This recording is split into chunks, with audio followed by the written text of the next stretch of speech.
Allez, bonjour à tous et bienvenue, nouvelle vidéo sur le baromètre national des prix de l'immobilier de meilleurs agents. Alors s'il vous plaît, restez courtois dans les commentaires, il y a du bon et du moins bon à prendre, mais comme d'habitude, il faut être curieux et essayer de gratter des informations. On est parti pour donc novembre 2024, le marché de l'immobilier est rentré dans l'automne. Alors, prix moyen en mètre carré, donc à ce jour, 1er novembre 2024, on est toujours baissier, France moins 0,1% et Paris moins 0,4%. L'évolution sur le mois d'octobre, sur le mois précédent, Strasbourg a corrigé quasiment de 1% et Lille, ça reprend gentiment plus 0,6%. Alors un ralentissement saisonnier qui n'a rien d'anormal. Alors je vais tout simplement aujourd'hui commenter ce que j'ai souligné parce qu'il y a quand même des petites informations qui sont pas foufou, je viens de vous dire. Donc ce mois-ci, encore, cette petite pression négative ne devrait rien remettre en question. La sortie du cycle baissier dans lequel le marché, j'aime bien le été, plongé depuis juillet 2022. Donc il considère aujourd'hui qu'on est sorti du cycle baissier. On a vu les chiffres de la FNAIM, on est toujours baissier. Les volumes sont toujours baissiers, les prix sont toujours baissiers. J'aimerais comprendre pourquoi aujourd'hui on mentionne. En aucun cas on vient remettre en question le cycle baissier. On est toujours dans le cycle baissier. Donc là, c'est le premier point. Faites attention à ce que vous lisez. Essayez aujourd'hui d'avoir plusieurs sources. C'est pourquoi je fais plusieurs vidéos sur plusieurs sources. Pour développer votre esprit critique. Je pense que la plupart aujourd'hui des gens qui me regardent sur cette chaîne ont un esprit critique, ça c'est sûr. Mais également comparer les différents données. La baisse tarifaire enregistrée au cours du mois donc s'avère nettement plus faible que celle observée en octobre 2023. Ça c'est vrai, on est bien d'accord. Les volumes commencent gentiment à se tasser parce que ça fait quand même depuis 2-3 ans que la baisse est assez importante. Une observation qui confirme la reprise progressive du marché. Alors, une reprise progressive, je ne serais peut-être pas à ce point-là. On corrige toujours, on est toujours en phase baissière, mais ça commence à s'atténuer en fait. Il faudra encore donc plusieurs mois pour se relancer complètement et absorber durablement donc, les changements aujourd'hui, notamment économiques. Ce qu'il ne faut pas oublier, donc maîtrise de l'inflation, il y a baisse des taux directeurs, et également aujourd'hui un desserrement des conditions de crédit, notamment immobilier. Donc en fait, on n'est pas encore complètement aujourd'hui sorti du marché, il faut encore plusieurs mois, on est bien d'accord, ce qui est marqué ici. Mais de l'autre, en aucun cas, en fait, on va remettre en question la sortie du cycle baissier. Voilà. Donc attention, je vous dis, les mots sont importants et faites attention aux sources. L'avantage aujourd'hui de meilleures agences, c'est qu'aujourd'hui, ils ont de la data. Il y a énormément de données, ils ont quand même un site qui est répertorié à chaque fois sur Google parmi les premiers. Donc ils ont de la data. Par contre, ce qu'ils évoquent, évidemment, ça va dans leur sens. L'objectif, eux, c'est faire des ventes, c'est faire de la transaction. Même chose pour les brokers, même chose. À la limite, éventuellement, je trouve les données les plus sûres, comme je l'ai mentionné, c'est FNAIM, je trouve qu'il est à peu près cohérent, et les notaires, on est sur les chiffres à peu près qualitatifs. Le reste, c'est à prendre entre pincettes. Après, il y a toujours des petits points à prendre. Et moi, personnellement, la seule source que vraiment je trouve intéressante, je ne l'ai pas encore présentée sur Internet parce que c'est en anglais, c'est plutôt l'immobilier entreprise, donc je sais que ça va intéresser 1% de ma chaîne YouTube, mais c'est Green Street. Je vous conseille de regarder. C'est vraiment une source qui est très bien. Donc les conséquences sur l'ensemble du territoire. Donc la baisse des prix devrait donc se poursuivre en novembre et décembre. Donc on n'est pas encore sorti, on est bien d'accord, je remets le contexte, on n'est pas encore sorti. Ça devrait donc même s'accélérer si l'effet saisonnier vient se combiner avec un certain attentisme des candidats à l'achat. Donc voilà, on n'est pas encore sorti et ça va potentiellement continuer. Et comme je l'ai expliqué, 2025, à mon avis, on va rester un peu flat. Et potentiellement 2026, ce que j'évoquais, on pourra, je pense, moins sortir. Mais attention aux élections derrière qui arrivent. Au niveau de Paris, Paris, donc un changement de dynamique hétérogène. La chute des prix parisiens semble enfin ralentir. Un peu plus bas du document. Du côté des arrondissements centraux, l'heure de la reprise semble en revanche un peu plus lointaine. C'est en contradiction avec ce qu'ils évoquent, mais bon. Donc aujourd'hui, on a quand même une baisse, on est quand même jusqu'à moins 0,6%, ce qui est quand même entre mai et novembre. On est toujours baissier, mais c'est vrai qu'aujourd'hui, c'est moins important lorsqu'on compare au début du cycle baissier. Au niveau de certains arrondissements comme centraux, attention, c'est un peu plus délicat. Au niveau aujourd'hui des différentes catégories de logements, ce que j'évoque à chaque fois, il y a plusieurs types de marchés immobiliers. entreprise, l'immobilier des particuliers, le neuf, l'ancien, mais également aujourd'hui maison, appartement.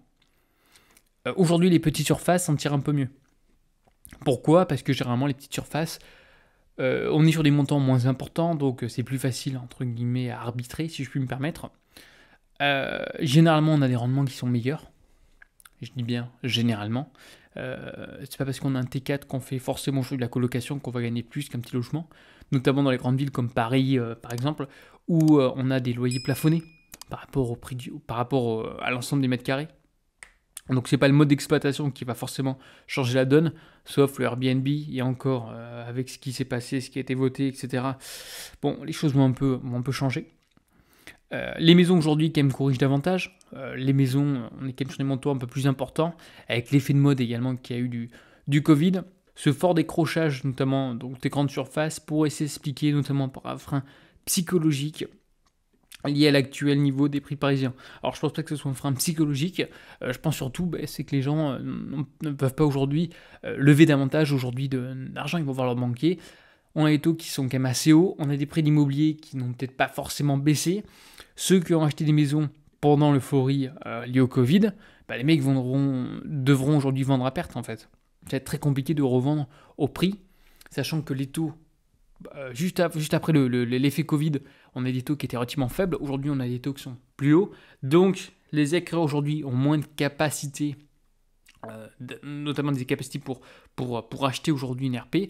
Par conséquent, ça se traduire par un ajustement des prix.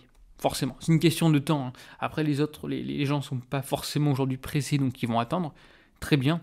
Mais dans tous les cas, leur point d'entrée, ça a été au plus haut. Donc, ça risque d'être compliqué. Il faudra vraiment plusieurs années pour que éventuellement l'immobilier reparte. Petite et grande couronne sur la même trajectoire que Paris. Donc toujours orienté à la baisse. Alors une fois on sort du cycle, une fois on sort pas, on est à la baisse, on est à la hausse, et un peu dans tous les sens, je vais pas vous mentir.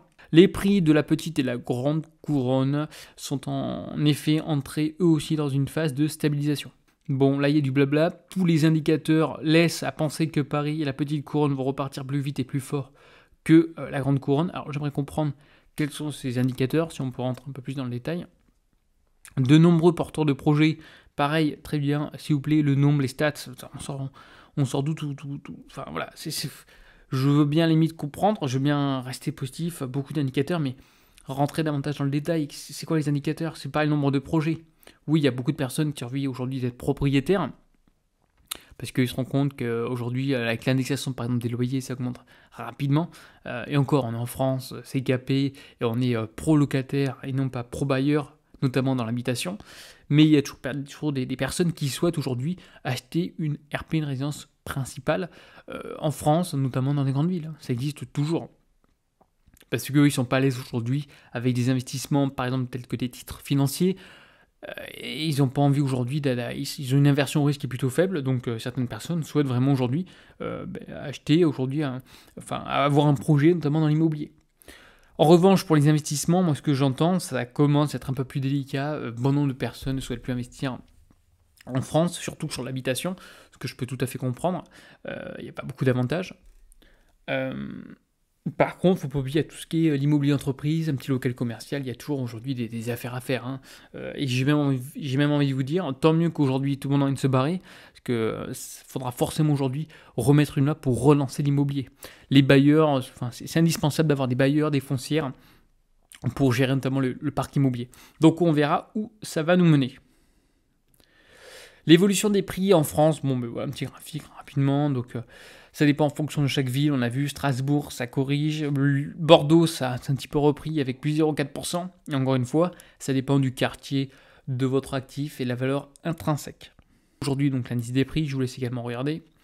Bon, depuis un mois, on peut voir que c'est absolument pas les mêmes chiffres que la FNAIM. Je pense que ceux-là, la FNAIM sont un peu plus sûrs, un peu plus qualitatifs. Pareil, c'est bien d'avoir un petit peu les deux versions. Également l'évolution des prix en région parisienne, je vous laisse observer, mettre pause éventuellement. Et les différents arrondissements, allez-y, c'est cadeau. Donc comme on a vu ce document, il y a des choses à prendre, moi ça me permet également de rebondir sur certaines notions.